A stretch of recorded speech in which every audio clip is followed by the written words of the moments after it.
First, could you state your name and your position and the amount of time that you've worked at Prairie View? My name is Kelvin Kirby. I'm a professor in the Electrical and Computer Engineering Department. I'm currently serving as the interim department head. I've been at Prairie View for 26 years.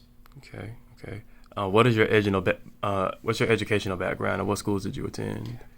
My undergraduate is in electrical engineering from Prairie View A&M University. I graduated here in 1978. My master's is in computer engineering from Texas A&M, and I have a doctorate of engineering from Texas A&M in engineering as well. What made you go to Texas A&M? Was it just like the A&M system, or It was convenient. I hear you. I live. We live in the area. I'm a local. My Mhm. mother's from Prairie View. My dad's from Hempstead, Mhm. and I had support to help with my kids while I was going to graduate school. Got you. So with my master's and my doctorate, my father and my mother were both living, and they could help with my sons. Because I considered going to A&M myself, but I'm still like weighing my options. Again, it's convenient. 'Cause I'm right here in Magnolia now, so it's not too far. It's not too far out the way to go. I just would know like mechanical engineering would be the way for A&M. And they have programs now. They didn't have them back then, Hmm. where uh, consideration is given to students coming from other schools in the system. Got you. They So it's like a refer first priority to us thing. as a feeder school Got you. for degrees that we don't have at our institutions. Got you. So it makes it easier. So not necessarily like a first priority thing, but because we have the A&M badge, like Exactly. you're considered. We're in the same system. Okay, okay. What is your current specialization and research area? My research area is I'm all over the place. Hmm. Primarily, it's in STEM education. Hmm. I've that's where I've spent most of my time since I've been back to Prairie View. I'm also project management, multidisciplinary research centers. My degree is the one that is tailored to train engineers how to be presidents and CEOs of corporations. So I almost have an MBA within my doctorate degree, Hmm. but I do have, the graduate level engineering, the PhD, doctorate level engineering courses that deal with system management, system programming, system analysis, and things of that nature. So I'm looking at from a broad perspective, from high level instead of low perspective, and specific science. So it's just a different approach. You mentioned that you train engineers to become presidents and That's CEOs. my training. Oh, got That's you. my training. Got you. That's my specialty. Got you. Is that with the leadership, the business management, the financial management, the business law, Got you. the organizational behavior and things of that nature. You take those classes in order to attain that degree. Got you. And because like a lot of engineering majors like don't like those two things don't intersect, like that's where like you would come in.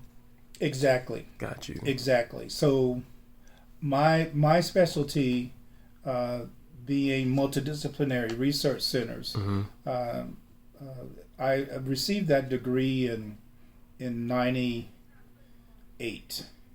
Okay, and so we were just getting started. Hmm. So you were at the forefront of this. Exactly. Got you. And so if you look around the university now, we have the Chancellor Research Initiative. I think we have 6 or 8 centers that are multidisciplinary. That means they cross boundaries in departments and also colleges. Got you. And so the first one we had here was NASA Center for Applied Radiation Research. Hmm. The late Dr. Thomas Fogarty brought NASA research here from Kingsville. Hmm. And then we received a 5-year NASA grant for 5 year, $5 million. It was referred to as a university research center. Hmm. And so we were in a second cohort, and that's a group of HBCUs. Hmm. The one before us had a group of 6. The one with us was a group of 6. So we became a group of 12. Right. Primarily the 12 engineering schools Mm-hmm. At HBCUs, accredited engineer. We only had 12 at that time. Mm-hmm. And so we were exploring this concept of crossing these departmental and college boundaries Mm-hmm. with multidisciplinary research. And so the NASA University Research Center was an environment where the 12 of us, the 12 colleges, the universities, we collaborated with each other. And of course, when you look at the history of it, you have Howard, FAMU, Tuskegee, Mississippi, Mm-hmm. you've got Southern, A lot of historical HBCUs. You've got Fisk, Right. You've got Mm-hmm. those group of, long-term HBCUs that have been around. And so we had annual or semi-annual conferences and meetings, and we intermixed the students together as well. Even University of New Mexico, UTEP, Right. so it was Black and Hispanics. It wasn't just HBCUs. Like minorities. Yes, minority. Got you. University. Okay. How would you say that Prairie View differentiates itself from those in that program in that sense? Or do you think because it's such a collaborative thing, like you don't think of it so much as Prairie View standing out, but being like more inclusive? Well, first of all, we were the primary ones with the NASA and the radiation effort. Mm-hmm. And so we had on our technical review board the chief scientist for NASA radiation, Mm-hmm. Dr. Frank Cucinato. And Dr. Prem Kumar Sagante, who's in the physics department right now, Mm-hmm. actually was working for him as a contractor. So when the center was formed and we started looking at radiation, because human spaceflight, the Mars mission, all these things were in the background, radiation was a big issue. And so that kind of put us at the forefront. We were doing things, Dr. Sagante has skills and they were downloading data from the Mars rover and from the satellite. He's like the space weatherman. Got you. Okay, so he modeled all the radiation around Mars and between here and there, and he was a space radiation weatherman. That was his For forte. NASA. Yeah. Okay, and he was doing now. We have the Solar Observatory and things of that nature. And so we brought him to the team. We also brought Dr. Agar was not here. He's a nuclear engineer. Mm-hmm. So that added modeling to us. So we had the modeling. We have Dr. Bradford Guernsey, who's a scientist that specializes in dosimetry. Mm-hmm. And that's the transfer of energy from radiation Yeah. to device, to skin, to when we say devices, electronic devices, Mm-hmm. because irradiation can fry Right. chips and things of that nature, and of course you can get skin cancer. And we use radiation to treat cancer, but then it can also cause it. Yeah. secondary, Mm-hmm. The cancers inadverse and things. effects. Yeah. So we do research that dealt with electronics, with materials, with also dealing with systems, Mm-hmm. okay, and how electronics or how radiation might cause your phone to crash. Right. Okay, so we dealt with all of it. Mm-hmm. Okay, and we modeled it and we did experiments with it, and we also looked at opportunities to use local resources. NASA developed what's called lunar regolith. We call it moon dirt. Mm-hmm. And we looked at using that material for shielding. So if we had a habitat on the moon, then could the astronauts there, or could a robot build a facility? Mm-hmm. The craters are there. If we had something that we could, cover it with some type of, carbon fiber or Kevlar Some lattice or something. kind of shielding Could we push agent. dirt over it? Could we Mm-hmm. push the lunar and shield and have a safe place when we have solar flares, Mm-hmm. when we have bad radiation weather? Yeah. Because this energy can travel in clouds, Mm-hmm. and it's happened that they're called blackouts before Yeah.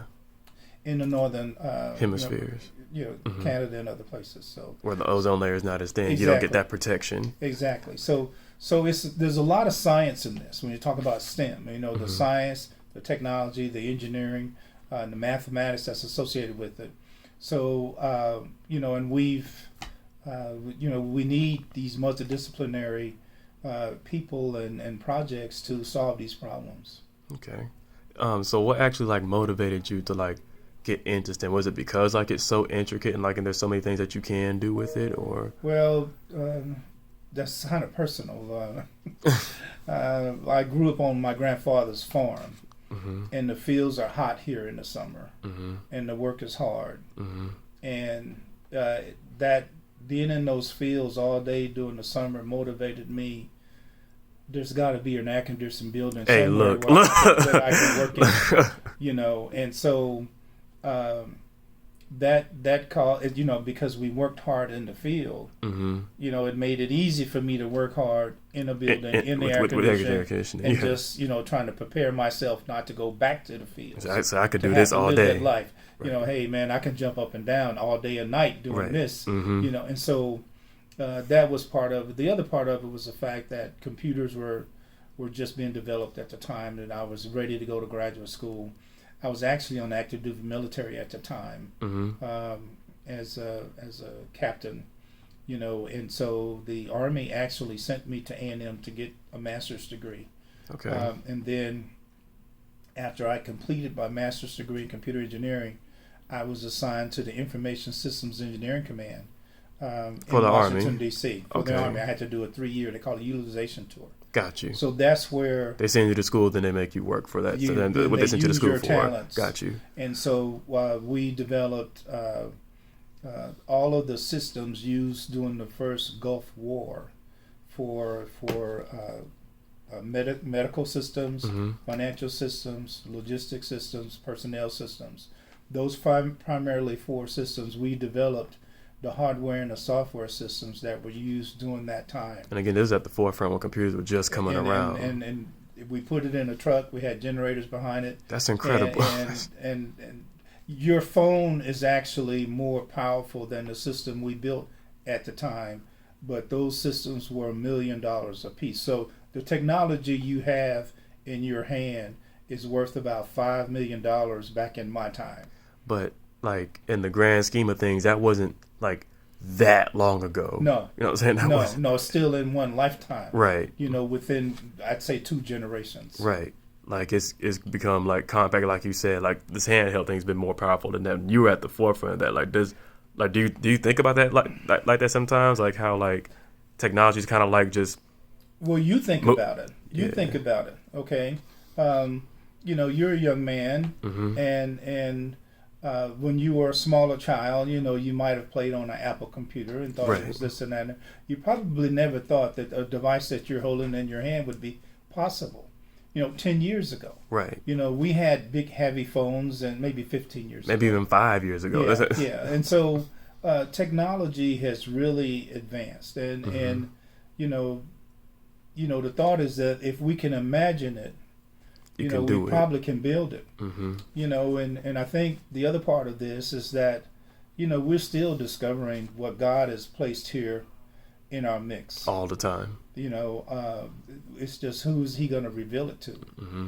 You know, is whoever's faithful, whoever's just, whoever He can trust with that revelation to do the right thing for mankind and not Mhm. the wrong thing. Yeah. So, I mean, you know, we still have a lot to learn. I try to tell people like all the time, like it's amazing like how like maybe yesterday you knew something, you know what I'm Right. saying? But then like come tomorrow you'll know something else. Exactly. Like who knows what you'll know come any time from now. Like it's always changing. Like and You don't know what's going to happen the next time you wake up. exactly. What God might give you or what might happen in your dream. You know, you could get a dream, you could get a vision, you know, you could have a concept of something that forms up in your mind, Mm-hmm. in your imagination. Mm-hmm. You know, Dean Harris, when he was here, you know, the motto was imagine the possibilities. Right. We are just learning how to imagine, Yeah.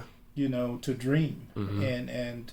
And that's something that I'm not knocking your generation, but you know, when we were coming up through grade school every year for the first 4 or 5 years, the first essay we wrote was what I wanted to be when I grew up. Yeah. They forced us to dream. They Mm-hmm. forced us to have personal goals. Mm-hmm. And so, and by the time we got ready to go to college, we were focused and hungry for information. And so now I'm noticing a difference. And so we have a challenge now. Mm-hmm. We have a challenge now. We're challenged now with motivating our young people, with keeping them engaged, with keeping them in.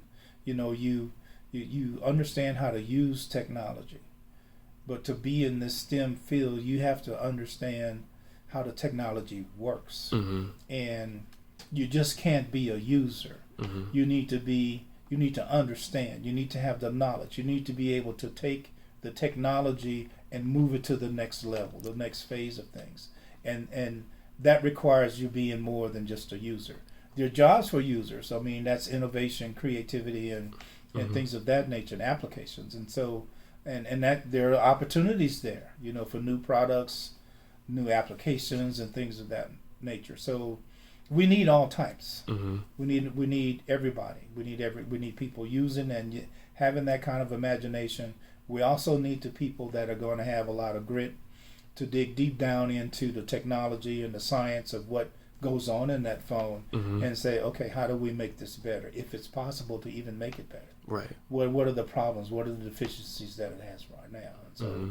And so now a lot of the things are on their luxuries. I don't know if you have 2 or 3 cameras on that phone. Mm-hmm. It looks like you have more than one. Yeah. So all I'm saying is that there is so much opportunity, Mm-hmm. in the future, but we can't lose track of the basic skills of reading, writing and mathematics, because we will have to communicate what we want, what we're doing, what we're going after. And so we can't throw away reading. I think it's even more important now because you have to become self-learners. Right. And even with that, like comprehension of what you're reading.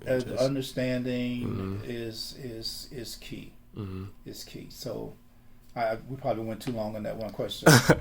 Well, that's actually a good segue to the next question. So, Okay. so with that being said, what would you like as a STEM professor here? Like, what would you want your highest aspiration be for your students?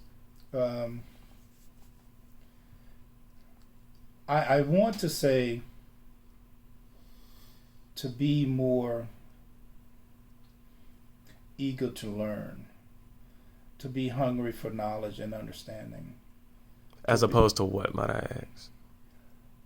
In being focused on just grades.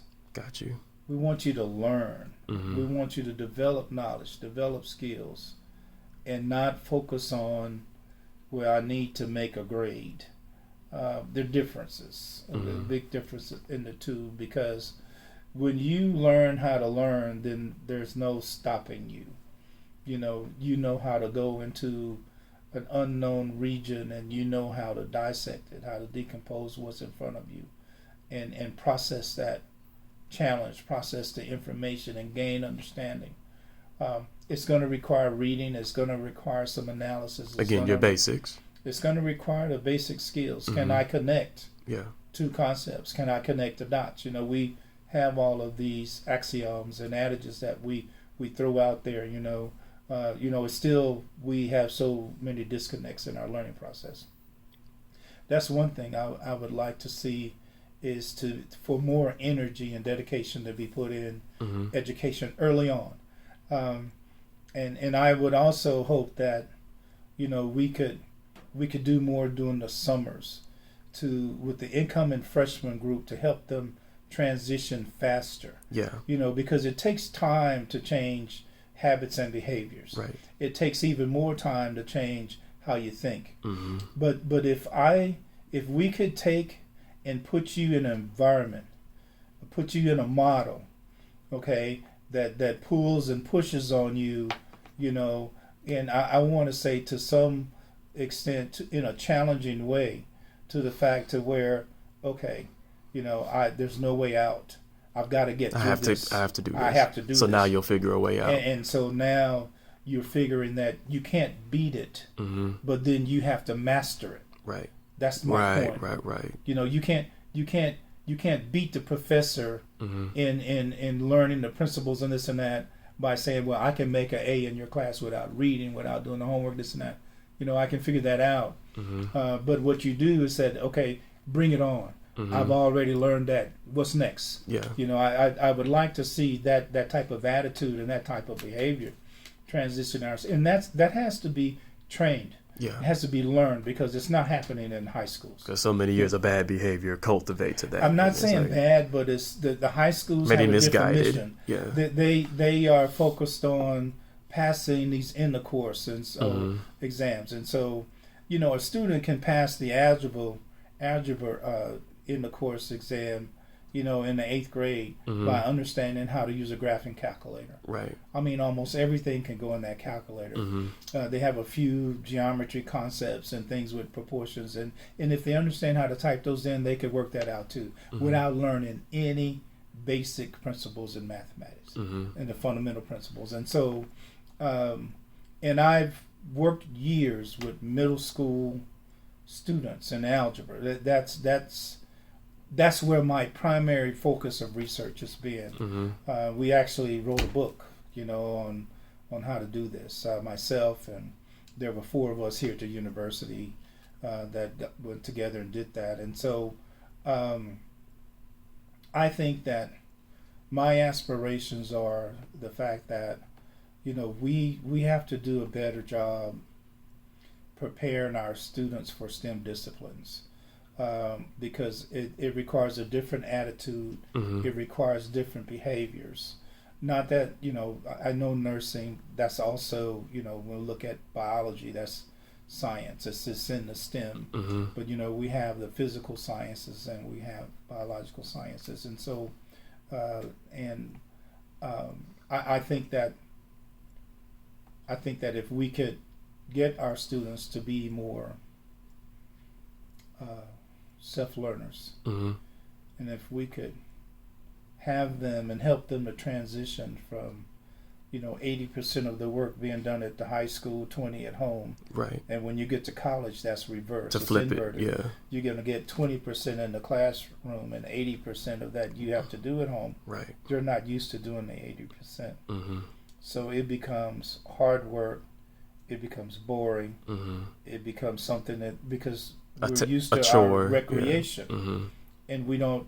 You know, I'm not used to doing that. You know, I never had to learn or work this hard before, so you know, I'm going to fight you on this. You know, and you know, of course, your generation wants to make your own rules, and when you're in the classroom, you know, most of us structure the information so that you can process it, you can learn it. Right. And when you don't do your part, it makes it that much harder. You don't learn. Right. You know, and memorization is only the foundation. You haven't learned anything. You haven't learned a lot. You've memorized something. But until you learn how to use it, you know, you'll forget it. Right. Once you learn how to use it, you won't forget it. Then you can develop it. It doesn't become something that you have to memorize. Now it's a skill. Now it's knowledge that you have that will never go away. Right. And so those are the types of things, those are the types of aspirations that I have for students here at Prairie View. And, you know, we have summer programs in engineering. We've had them for since the 60s, almost. I want to say, I mean, in the 70s, I say STEM programs, we had high school programs in the early 70s. We had college programs, bridge programs starting in 74. And we've had them since 74. So going on almost 5 decades. I came through a summer program, a summer institute in engineering. And without that, you know, I would have been like the other students who showed up in the fall who were trying to find their place. But see, it was different back then. Right. We took 12 hours. It was a 10-week program. So you had a full 15-week semester in 10 weeks that started before 7 a.m.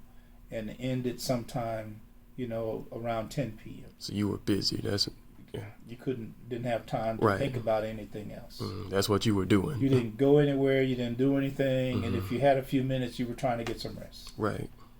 For 10 weeks. So our students today would reject that type of environment. They would quit and go home, most of them, a lot of them. But I would like to do old school and challenge them. Let's see. Who gets where? Because the parents that are the older parents, and say, hey, that's Prairie. That's what happened to us. So you need to, you're not coming home. Right. You need to stay there and do it. And so those are my aspirations. Of course, we have people who think differently. We have the younger generation of faculty, that use a lot of technology and this and that and everything else, and we use it as well. But sometimes students, they're ingrained in the technology and still miss the learning. And so technology should support the learning, but we have to make sure learning happens first. That's my concern. Got you. Okay. As a professor and as a researcher, what do you think, like, your how do I put this? Your highest peak would be, like, if you were to set a goal for yourself as a professor here, or really anywhere in STEM, whether it be whatever you see fit, what would that be? Well, I may be past that. No, and okay. that's fine. I may be past that, and my goal in coming back to Prairie View, I served 13 and a half years active duty military as an officer, and I came back to Prairie View because I wanted to help people like me. My next assignment was West Point. The Army was going to pay for me to get a PhD, and I would have spent the rest of my time at West Point. I did not want to go to the West Point environment. So my goal in life was to come back to Prairie View and to serve the students that come to Prairie View. So I've been doing my goal for the last 25 years. Got you. Now, in serving the students at Prairie View, I'm concerned right now because the students that are coming to us from high school, in their thinking and in their behavior, it's not commensurate with the technology and the access to information that they have. It's like the demand on them for college and after college and the workplace is getting greater. They want our engineers to become managers and directors in less than 10 years, 8 to 10 years, when it used to be 20.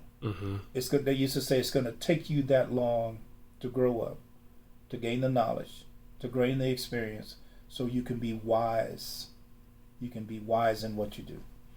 And that's just using your knowledge and understanding to make the best choices, to make good decisions, and know how to provision, to provide resources, and how to monitor and track things.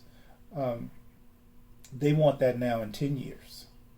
So we have graduates that can make a lot of money very quickly if they get it right. But we can't become machines. We're still people. Right. And so what I would like to see, if possible, would to be more, I want to say, corporate interfaces with us. We're looking for ways to fund 100 students in our summer program, for 4 or 5 weeks. Back in the day with oil and gas and everybody else, I mean, we may have had 10 or 15 corporations that would put enough table. School wasn't that expensive. Put enough money on the table. My summer program group was 275, almost the entire freshman class. That's what I would like to see. If we could bring all of our freshmen in during the summer. Right. So we could really, not just for 1 or 2 weeks. Panther Camp is okay. You find your way around, you know where to eat, you learn what not to do. But we need to get into our attitudes, our thinking, right, and our behaviors. And that's not going to be just a 2-week process. And that's not a 2-week process. Right. Because social sciences will tell you it takes more time to even influence these. Right. You know, but until you have, and it becomes a part of the community, okay, then people realize that, okay, this is shaping and molding me. Until then, they're pushing back. And they try to push back. But until they realize that, you know, I'm not strong enough to push this my way. So it would be so much better for me if I would go with the process. Right, don't resist. Just go with the process. Okay. You know, I'm here to get a degree, but these people are really trying to educate me. Right. And so the degree will be a byproduct of this education. Would be a byproduct of your worth when you leave here. Right. Okay. It just gets you in the door. From then, it's you. You know, the skills, the knowledge, and the drive that you have on the inside is what's going to propel you through a career. And so it's not what you can do with technology, but it's what you can do to use technology to enhance the environment that you're working in. Because the technology is just a component of what's around you, the environment around you. You're trying to solve a problem that's bigger than the technology. Right. If you could impart something on the students, what would it be? Read. Amen. Amen. Before you go to class. Well, we don't have time. That was my excuse. Right. So I'm going to go to class, find out what's important, and then I might come back and figure out what I need to read. Well, you have a syllabus. You have a syllabus that's out there before you show up to class. House Bill 2504. We have to do that. That's a state requirement. So you know what's going to happen in class before, weeks before you get there. Start reading. You have the textbook. Start reading. When you go to class, it should not be the first time you see the information. Right. Learning is usually by repetition. And we can debate that different ways. But until we are able to process information, make the connections of principles and concepts, we're really not learning. We're trying to match an answer with the question, which means I'm just focused on a grade. As opposed to the learning. The learning part will reinforce and will solidify your grades and even make it greater.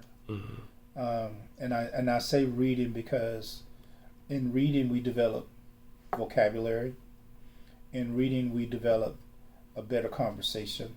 We understand better how to articulate our ideas. You come with better questions. Better responses. Reading helps us to fit into any environment or any country, because we understand the proper way to say things and what not to say. We understand, the difference between what's proper grammar and what's dialect and when to use those. It helps tailor your nuances. Exactly. And reading is what empowers us to become self-learners. You read a lot. Usually it's social media. I'm not sure what that's doing to the mind right now. But we do know that we'll find out in the next 10 to 15 years. Well, we're programmed. We're programming ourselves. And I know people today, and I see students in classrooms all the time. I mean, we can talk about no phones. and still, 20, 25, 30% of the class is trying to figure out how to use their phone while they're in class. It's, we want you to focus on what we're doing, and too many of us, I guess, think that, well, I can listen to music and learn, and doesn't work like that. No, the mind doesn't work. As a matter of fact, at your age, at the normal 18, 19, 20, your mind is not developed to do all of that yet. Right. And so, I tell students, and this is true, I used to think that, because with math and physics, we could listen to music, and I'm talking about my friends, my classmates and study friends, and we could listen to music and we could work the problems and da da da da da. But today we still remember all the songs, but the math and the physics, I have to go look at it again. Yeah. Okay. So I was going through the motion with the math and the physics, but the real subliminal message was the music, the lyrics to the song. But had you just been focused on one, I probably wouldn't have to revisit math and physics so much. Right. Welcome to our world. Yeah. Well, it's and sometimes it's hard for us to be received.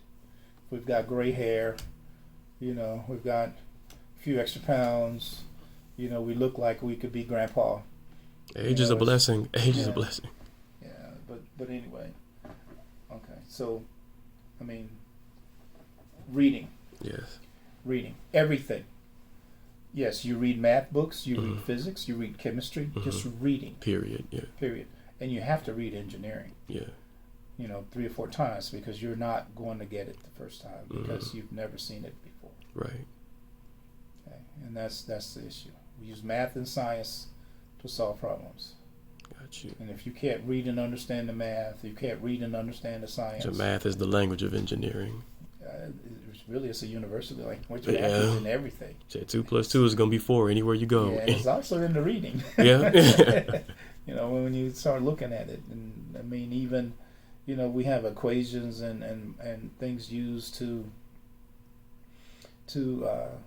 project and predict, learning. Right. How much of that will you understand? How much of that will you actually, comprehend, based on how many times in your model? We can, with technology now. You look at the technology on there. It's learning what you do. Right.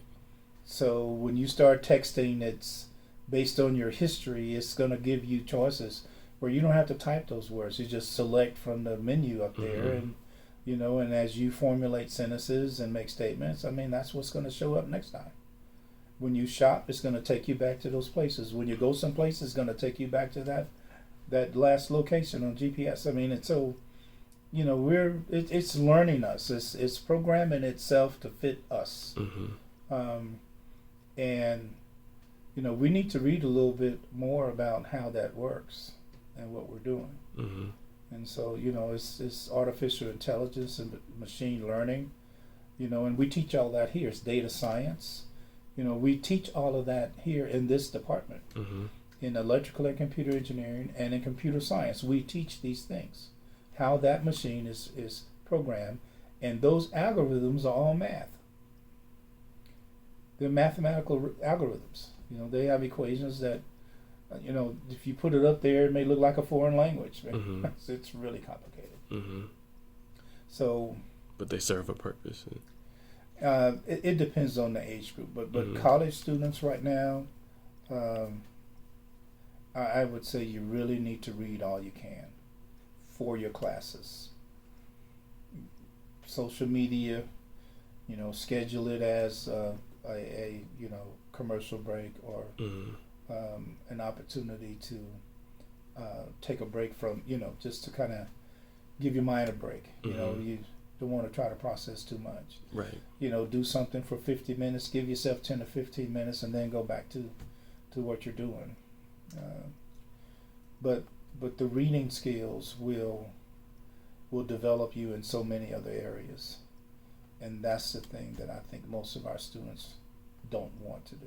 It'll make you more of a well-rounded student. Exactly. Got you. Exactly.